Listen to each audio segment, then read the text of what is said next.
After selecting the domain property option, you will be redirected to this window, and here you can see instruction for any DNS provider. First, you need to sign up into your domain name provider, for example GoDaddy or whatever your domain provider is. You have to copy this txt record below into the DNS configuration of your website, and after copy pasting the txt record, you just need to press verify below.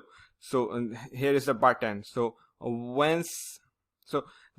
the exact setups will depend on your domain provider, but in general you will need to follow these steps. Go to your domain DNS record setting and add a new DNS record and paste the code that appeared in the search console. After doing it, you just need to click on verify, and once you will click on the verification button, you will see this window that ownership auto verified, and you just need to click on done, and your Google Search Console will be activated. So after activating, this is how the dashboard of Google Search Console will look like, and this is all about Google Search Console. Here there are a lot of options available.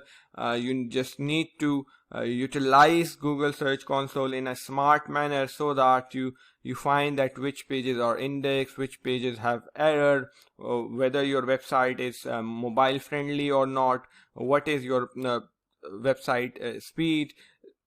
This particular free tool is going to help you a lot in on-page SEO.